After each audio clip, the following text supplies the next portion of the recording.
जय हिंद। मैं Surjit Singh दीदेवार RJS PBH की तरफ से और दीदेवार जीवन ज्योति की तरफ से आप सबका अभिनंदन और स्वागत करता हूं। जैसा कि अभी मन्ना जी ने आज का विषय बताया है, विश्व एकजुटता, अनेकता में एकता और एकता में भी अनेकता होती है। तो आज के इस विषय के अंदर हमें इसको समझना है। कहने और समझने में और अपनाने में और उसे करने में ये 4 स्टेप होते हैं। तो अगर हमें ये सभी को समझ आ जाते हैं तो सहज ही कोई ना कोई मानव उसको अग्रसर होकर करने में सक्षम हो जाता है।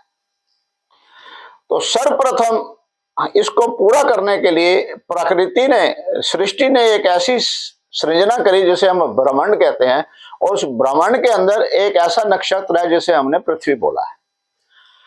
और उस पृथ्वी के अंदर ही मानव है और मानव की एकता और अनेकता के विषय है आज। और ये विषय विश्व भर के लिए है, किसी एक परिवार या एक समूह के लिए नहीं। तो हमें इसको पहले समझने के लिए सृष्टि ने जब रचना करी तो उसने एक ऐसा नियम बनाया जो उस नियम में खुद भी उपादेय है। उसके बनाए हुए जितने ग्रह नक्षत्र थे सभी उसके नियम के अनुसार चल रहे हैं, और जितना भी जीव बनाया है वो सभी जीव भी उसके नियम के अनुसार चल रहे हैं। मगर उसी ने एक ऐसा जीव बनाया है जो अपने मन का विकास कर सकता है, और उस जीव ने अपने आप को मानव कहा। ये सभी से भिन्न है, इसका बाकी जीवों के साथ किसी प्रकार का भी कोई ऐसा संपर्क नहीं है। संपर्क होते हुए भी ये ऊंचा और ऊपर श्रेणी का गिना जाता है। उसके पीछे कारण है, जितने ग्रह नक्षत्र हैं या जितने जीव हैं सबका एक ही नियम अप्लाई होता है जीवन भर, वो है सृष्टि का नियम। मगर एक मानव है जिसके अंदर 2 और नियम अप्लाई होते हैं।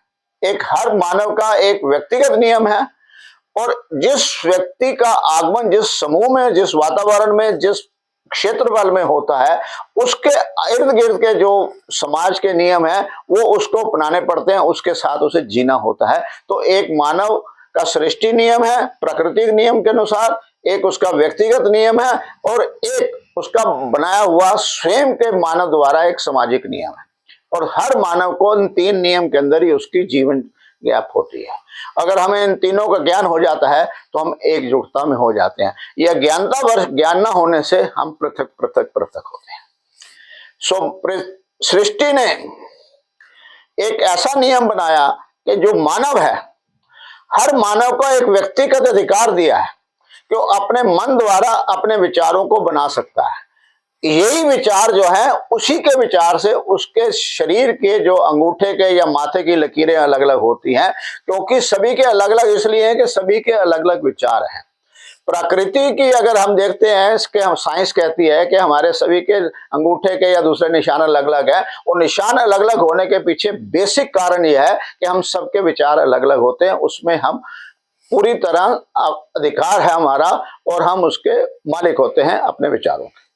और इसी मानव के विचारों के अनुसार मानव ने अपने व्यक्तिगत नियम से लेकर जब अपने आप को व्यक्तित्व किया, तो जिस व्यक्ति के साथ उसके विचारों से संपर्क करके जो सहमत होते रहे वो एक समूह और बन गया, और यही समूह वर्ग, जाति और धर्म में बन गया। तो इसीलिए पृथकतावाद आ गया।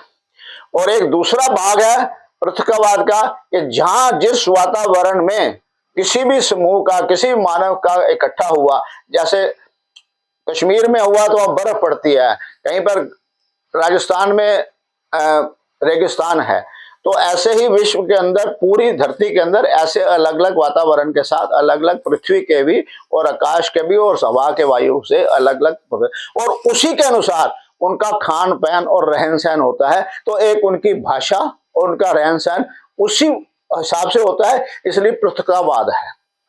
मगर पृथकवाद होने के बाद भी हमारे को, अगर हम विचारों से एक संयम हो जाए, एक हो जाए, तो एकजुटता होता है।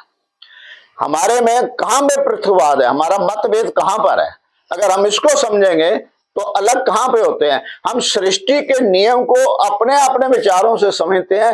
एक ने अपने विचार से एक भाग देखा, दूसरे ने अपने विचार से दूसरा भाग देखा, यही कारण है कि हमारे में पृथकता है, हमारे में एकजुटता ना होने से कि विचारों में भिन्नता है, इन्हीं विचारों के कारण। मगर दूसरी तरफ अगर देखें तो मानव ने जो बनाया है, मानव ने साइकिल बनाई, स्कूटर बनाया, कार बनाई, मोबाइल बनाया, पंखा बनाया, एसी बनाया, हवाई जहाज बनाया, कोई भी साधन बनाया, खान, तो उसमें पृथ्वीवाद नहीं है, क्योंकि हर मानव को मानव के उस बनाए हुए नियम का पूर्ण ज्ञान है। कार चलाने का एक नियम है, हवाई जहाज चलाने का एक नियम है, स्कूल पढ़ाई करने का एक नियम है।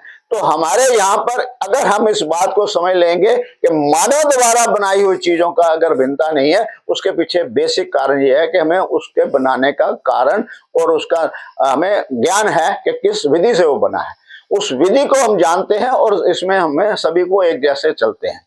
हाँ, अलग अलग जगह पे अलग अलग क्षेत्रफल के अनुसार से उन्होंने अपने अपने राष्ट्र को तोड़कर हमने एक रेखा खींची, उस रेखा के अनुसार से सभी का एक दायित्व बन गया, उसके नियम को उस अनुसार से बनाए जाते हैं। तो उसमें भी कहीं पृथकवाद नहीं, मतभेद नहीं है। अगर भारत में को आता है तो भारत के संविधान के अनुसार उसे अप्लाई करना पड़ता है, कोई विदेश में जाता है तो विदेश के नियम को सहज ही स्वीकार कर लेता है, किसी प्रकार से भिन्नता नहीं है, क्योंकि हमें इसको स्वीकार कर लिया है कि मानव द्वारा बनाया हुआ। तो हमारी पृथकता कहाँ है, हमारे अलगाव कहाँ है, हमारी एकजुटता ना होने का कारण कहाँ है, क्योंकि हम सृष्टि के बनाए हुए नियम को नहीं समझ पा रहे। सर्वप्रथम सृष्टि को नियम को समझने के लिए हमें सिर्फ और सिर्फ अपना मानव, हर मानव अपने शरीर को ही देख लेगा तो उसे सृष्टि के नियम को समझ आ जाएगी। सृष्टि भी जो जिस नियम से बनी है वही नियम से मानव बना है, और मानव अगर अपने शरीर को देख लेगा तो उसे सृष्टि के नियम को समझना में सुविधा होगी, आसानी होगी। जिस प्रकार एक व्यक्ति जब खड़ा होता है, दो टांगों के ऊपर खड़ा होता है, पैर हैं, उसके ऊपर शरीर है और उसके मुख द्वार के ऊपर कुछ द्वार हैं, तो उनको अगर नियम को देखेंगे तो हाथ है, पांव है, आंख है, कान है, सभी भिन्न भिन्न है, सभी का उद्देश्य अलग है, सभी की कार्य प्रणाली अलग अलग है, मगर सभी के सहयोग होने से, सभी की एकजुटता होने से शरीर पूरा कार्य करता है और एक तरफ चलता है। अगर हम भिन्नता विचार से होने के बाद भी, अपने अपने कार्यशैली अलग होने के बाद भी अगर हमारा विचार एक हो जाए तो हमारे में एकजुटता होती है और भिन्नता नहीं होती है, और ये राष्ट्र नहीं विश्व भी एक दिशा पे चलता है। साइंस के मुताबिक हमने चांद पे जाना है तो सभी की एकजुटता थी, तो चांद पे चले गए, मंगल पे चले गए। हमने फ्लाई करना था तो जहाज बना लिया, किसी ने एक जहाज को रॉकेट बना लिया, उससे और स्पीड का बना लिया, एक ट्रेन बना ली, ट्रेन को और स्पीड के लिए नए नए नाम दे दिए गए, जैसे बुलेट ट्रेन दी गई। उसी प्रकार अगर हम एक ही दिशा में एक ही विचार में सुनते हैं, जब साइंस के उतारे हमारे जो प्रयोग में हम किसी प्रकार से भिन्नता नहीं है, तो हम सृष्टि के नियम में भी भिन्नता क्यों करते हैं। हम अगर एक लाइन रेखा खींच दी उसके धरती के ऊपर कि एक इस जगह के ऊपर समय, कुछ समय के लिए इसका दायित्व मेरा है, मगर उसकी रेखा को हम एलओसी कह लें या उससे कर लें, उसमें मतभेद नहीं है। वो अपने परिवार का अपने घर के अनुसार जी रहा है, मैं अपने परिवार का अपने घर से अनुसार जी रहा हूं। इसी प्रकार राष्ट्र भी है और उसके अंदर प्रांत भी है। प्रतिस्पर्धा इसलिए जरूरी है कि एक दूसरे को देख के आगे बढ़ने की प्रतिस्पर्धा हो, मगर प्रतिस्पर्धा के साथ उसमें ईर्ष्या, द्वेष और उसको नष्ट करने का काम नहीं होना चाहिए। ये विचार हमें अलग करता है। हमारा को एक विचार पूरी दुनिया में चलता है कि एक परिवार के 5 सदस्य हैं तो हम उसे पांचों को एक परिवार मान लेते हैं। क्या उनमें एकजुटता है? कभी 2 भाइयों में एकजुटता हुई है? कभी परिवार के 5 या 7 या 2 बच्चे हैं उसमें कहीं एकजुटता नहीं हुई है? कहीं ना कहीं मतभेद तो होता ही है, मगर उसके पीछे एक विचार जो होता है कि हम एक ही परिवार के सदस्य हैं, परिवार की खातिर हमें अपने आप को एक दूसरे को सहयोग देना है। और हमारी मित्रता किससे होती है? मित्रता होती है जिससे हमारे विचार मिलते हैं, उससे हमारे रिश्ता हो या ना हो, मगर हमारा संबंध विचारों से होता है। और जहां जहां विचार मिलते हैं वहां ईर्ष्या द्वेष नहीं होती, वहां उन्नति होती है, प्रगति होती है। तो हमें अपने विचारों को दूसरों को देने हैं और दूसरों के विचारों को सुन के ग्रहण करना है। विचारों की एकजुटता ही विश्व को एकजुटता लाएगी। विचारों की भिन्नता कभी एकजुटता नहीं ला सकती। किसी के खान पान में फर्क है, किसी के रहन सहन में फर्क है, किसी की पोशाक में फर्क है, किसी के भजन में फर्क है, किसी में आस्था का फर्क है, किसी में भक्ति का फर्क है, किसी में किस प्रकार का फर्क है। वो उसका व्यक्तिगत या समूह का एक छोटा सा फर्क हो सकता है, वो उस नियम में अप्लाई करे, पर राष्ट्र के नाम से, विश्व के नाम से सबका एक ही उद्देश्य होना चाहिए कि हम इस पृथ्वी के अंदर, हमारे सबका दायित्व है पृथ्वी को सही रखना और उन्नति करना। राष्ट्र के प्रति हमारी समर्पण हो, मगर राष्ट्र के प्रति हमारी आस्था समर्पण इस से नहीं हो कि हम दूसरे को करें, इसलिए हम एक दूसरे पर अधिकार जमाने में लड़ाई करते हैं। हम देखते हैं कि जैसे ही मानव ने प्रगति करी, राजे महाराजों का दौर था, तो उनमें एक ही विचार था कि उसकी धरती को मैं अपना धरती बना लूं, उसके परिवार में उसके जो है टैक्स के रूप में जैसे करूं, मगर मैं उसमें मौज मस्ती ले लूं। मगर वो इस बात को नहीं समझ पाया, वो भी प्रकृति द्वारा ही उसी नियम से इस जगत में आया जिस प्रकृति द्वारा नियम से मैं आया हूं। उसके पास भी वही अधिकार सृष्टि ने दिया है। तो मैंने क्या करा कि ऐसे विचारों से उन्हें भिखारी बना दिया और खुद अपने विचारों से अधिकारी बन गया। ये हमारे को दो ही लोगों ने करा है, जो राजनीति राजा लोग थे उन्होंने दिया, या जो धर्म के नाम से धर्म के उद्देश्य के अंदर ऐसा हमें दिया। तो हमें अपनी संस्कृति पे मान होना चाहिए, मगर हमारी संस्कृति के अंदर कुछ ऐसी कुरीतियां वक्त के साथ पहले भी थी, पुरातन समय में भी, और जो कुरीतियां थी वो हमने दूर कर दी। तो अगर हमने उसे दूर कर दी तो आज भी हमें वर्तमान समय में भी देखना है कि परंपरा और हमारी संस्कृति के ऊपर कहां कहां कुछ कमी है, उसे दूर करें। दूसरे के गुण लेना और अपना गुण दूसरे को देने के लिए तत्पर रहना, ये एकजुटता है। हमारी संस्कृति के अंदर ये था कि जो मेरे पास है वो मेरा ही है, हमने दूसरों को नहीं दिया।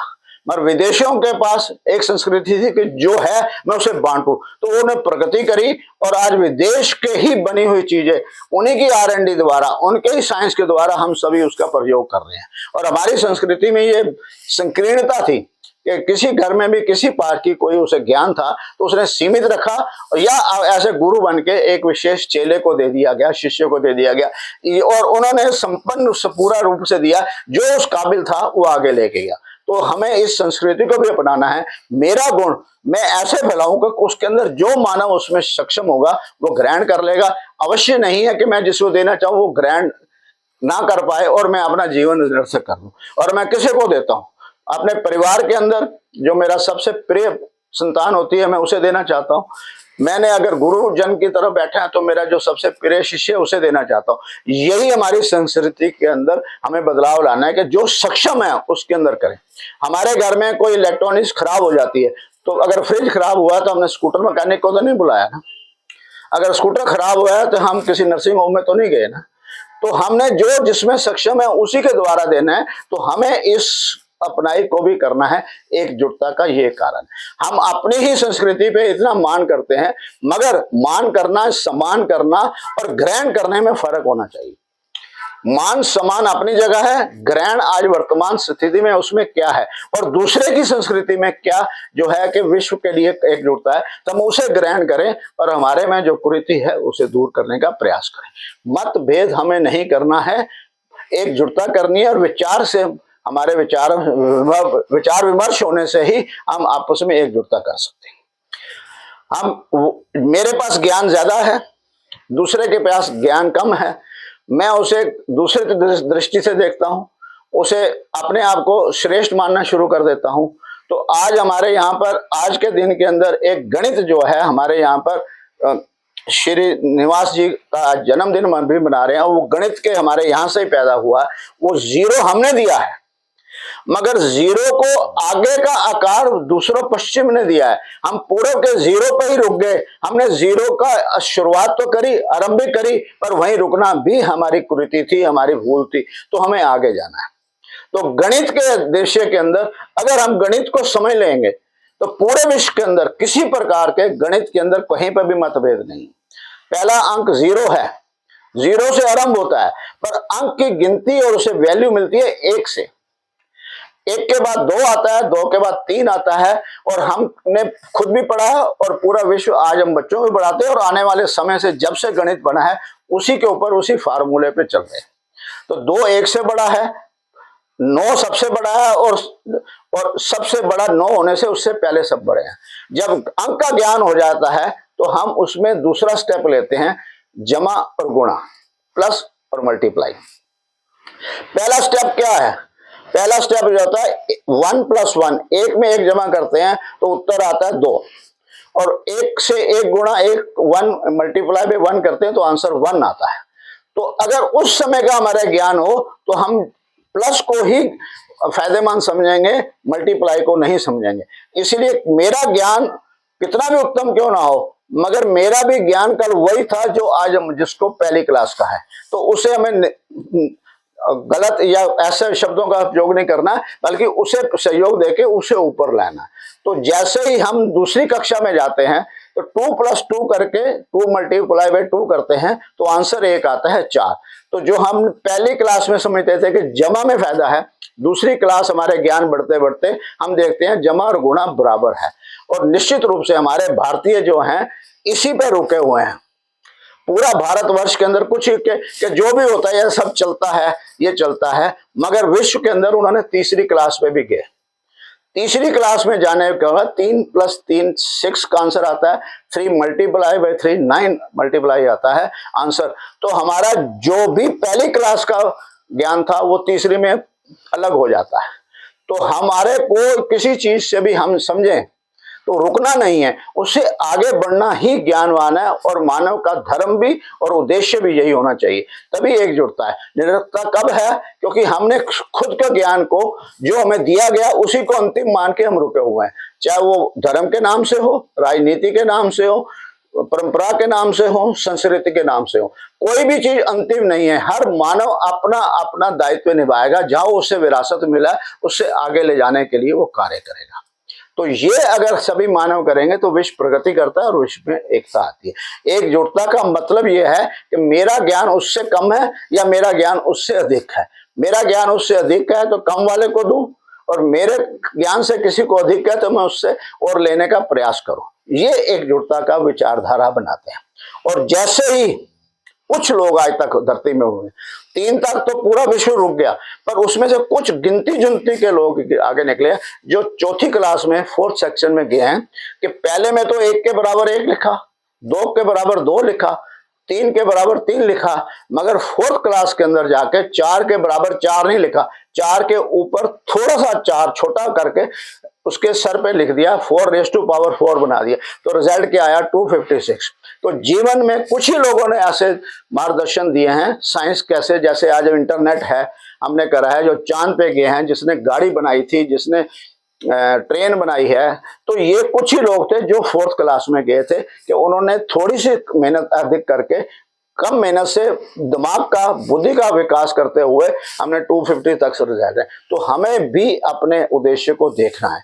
अगर हम आज गणित के लिए और विश्व एकता के लिए करते हैं तो मेरा शरीर, हाथ अपना कार्य करता है, हाथ पैर नहीं है, पैर आंख नहीं है, आंख कान नहीं है, कान पेट नहीं है, पेट पैर नहीं है, हर का एक दूसरे से किसी प्रकार से एकजुटता नहीं है, किसी प्रकार से उसका रंग रूप आकार एक नहीं है, मगर सभी की कार्यशैली बिल्कुल अलग अलग है। हाथ अपना काम करता है, पैर अपना काम करता है, आंख अपना काम करती है। आंख अगर कहे जी मैं सारा काम देखती हूं तभी शरीर काम करता है, तो आंख निकल जाए तो शरीर रहता है, काम चलता है, कईयों की रोशनी नहीं होती। कान कहेगा अगर मैंने सुना नहीं तो तेरे को ज्ञान कैसे मिलेगा? कान के अंदर जिसके ध्वनि नहीं आती उनका भी जीवन चलता है। हाथ अगर कट जाए, हाथ कहे जी मैं ही ये काम करता हूं, मैंने ही ये ड्राइंग बनाई है, मैंने ही आकार दिया किसी चीज को, अगर हाथ काट दिया जाए तो शरीर फिर भी रहता है। तो सबका सहयोग से मेरा शरीर कार्य करता रहता है और जीवन में मेरी सम्मता और एकजुटता रहती है। इसी प्रकार कोई राष्ट्र अपने आप को संपन्न, भिन्न और ज्ञानीवान बनेगा, वो कट जाएगा संसार से तो वो नष्ट हो जाता है, उसका महत्व खत्म हो जाता है। इसी प्रकार से हमारे परिवार के अंदर भी एक परिवार के सभी का दायित्व होता है कि अपने अपने पुत्र का काम अलग होता है, पिता का काम अलग होता है, माता का काम अलग होता है, मगर उसके अंदर विरासत के रूप में सबको एक जैसा मिलता है। इसलिए विश्व के अंदर भी प्रकृति ने सब मानव के लिए, सब जीव के लिए एक जैसा रखा है। मैं कोई भी व्यक्ति इस धरती के किसी भी भाग में चला जाए, क्या सूरज की उसे गर्मी वहीं मिलती है कि नहीं मिलती, ताप मिलता है कि नहीं मिलता, उसे वायु वहां मिलती है कि नहीं मिलती, जल मिलता है कि नहीं मिलता, उसे वनस्पति वहीं मिलती है कि नहीं मिलती। तो ये चार तत्व नहीं है, चार मानव के लिए या जीव प्राणी के जीवन का आधार है, उसे वहीं मिलता है। आकाश तो सब जगह है, ये स्पेस मतलब खाने बैठने की जगह मिलती है। तो प्रकृति ने जब मेरे किसी भी जीव के साथ मतभेद नहीं करा, सबको बराबर मिला है, तो मैं भी मानव अगर मेरे को किसी प्रकार से मेरा ज्ञान बढ़ा हुआ है तो मैं विश्व को एक निष्पक्ष होकर दूं। मैं किसी एक को देना है और एक को नहीं देना, ऐसा हम एकजुटता नहीं हो सकती है, हमें डिवीजन नहीं करना है। सबका मैं अपना दायित्व निभाऊंगा, विरासत सभी का है। जैसे किसी एक व्यक्ति साइंस ने अगर लाइट जलाई, बल्ब बना दिया, तो उससे अधिकार तो पूरे मानव जाति का हुआ ना, पूरे विश्व में हुआ। बनाने वाला तो एक ही था, ट्रेन भी एक ही आदमी ने बनाई, टेलीफोन भी एक ही आदमी ने बनाई, अनुसंधान कर, रेडियो भी एक ही आदमी बनाई, पर अधिकार सबको मिला कि नहीं मिला। तो उसी प्रकार से हमें अपने अधिकार को और अपने दायित्व को दोनों को समझना होगा। प्राकृतिक नियम और मानव का सामाजिक नियम, उसमें व्यक्तिगत नियम अलग होता है कि मैंने क्या खाना, क्या पहनना।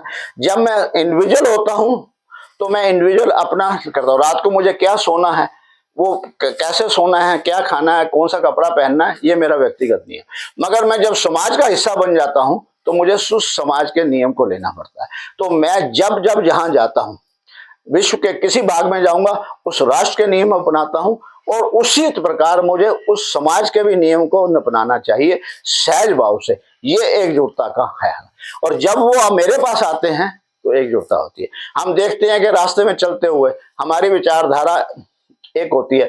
आज आरजीएस के अंदर हम अलग अलग लोग तो हुए 298 प्रोग्राम अगर हम कर रहे हैं, 298 प्रोग्राम, तो ये विचारधारा की एकजुटता है। हमारा राष्ट्र के नाम एकजुटता अलग है, मगर विचारधारा की एकजुटता होने से आरजीएस के अंदर 298 प्रोग्राम बना लिए, तो आगे भी चलते रहेंगे। जो जो इस विचारधारा से सहमत होता है वो जुड़ जाता है, और जिसकी विचारधारा भिन्न होती है वो नहीं जुड़ता है। तो कोई जुड़ा है तो उसका सत्कार है, सम्मान है, क्योंकि वो उसके विचार हमारे, और सबको अपने विचार देने का भी अधिकार है कि हमारे इसमें क्यों और आगे प्रगति करें, क्योंकि ये भी परिवार की तरह जुड़ता है। वो अपना दायित्व निभाता है और दायित्व के अंदर वो अपना सजेशन भी दे पाता है। तो हमें सभी को एकजुटता करते हैं। अगर हम अपने आरजीएस परिवार के अंदर एकजुटता ला पाए, एक जो ला हो रहा है, तो हम विश्व के अंदर भी इसमें सहयोगी पात्र बन सकते हैं।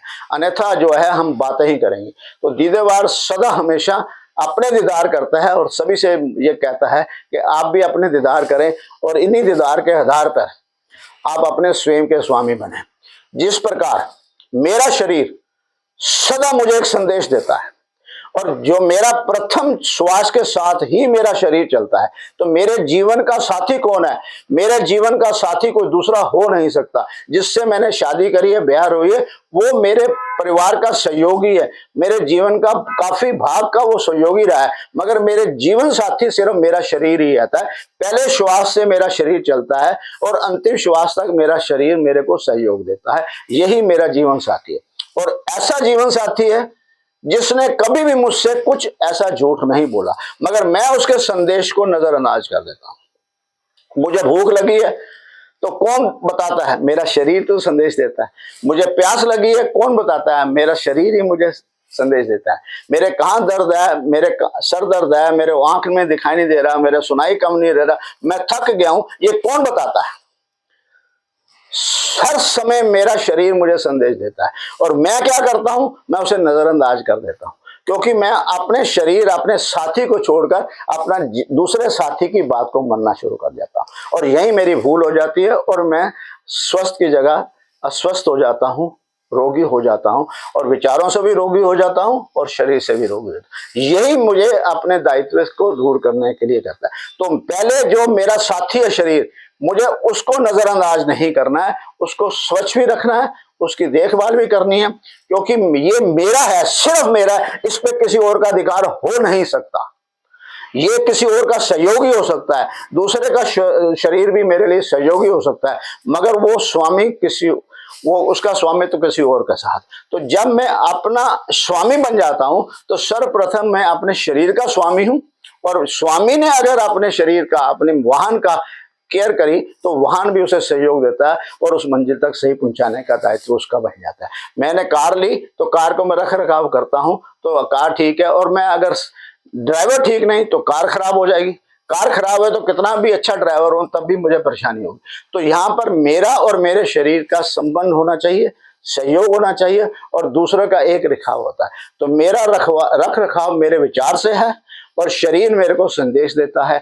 जब तक मैं और अपने शरीर से एकजुटता नहीं कर पाऊंगा तो ये झूठ हो जाएगा कि मैं विश्व में एकजुटता लाना चाहता हूं। तो सर्वप्रथम मुझे स्वयं के अंदर, अपने शरीर के साथ, अपने ऐसे जीवन साथी के साथ एकजुटता लानी है, और इस एकजुटता के अधिकार से ही आज हम देखते हैं कि जो जो भी अपने मालिक बने हैं वो विचारों से भी स्वस्थ हैं, शरीर से भी स्वस्थ हैं, और उनका निर्णायक और मंजिल भी बड़ी क्लियर होती है। तो ये कुछ ही ऐसे लोग हुए हैं जो उन्होंने विश्व को एक नई दिशा दी है, और आरजीएस परिवार के अंदर भी ऐसे ऐसे लोग जुड़ रहे हैं, और कैसा भी कोई हो हम उनका स्वागत करते हैं।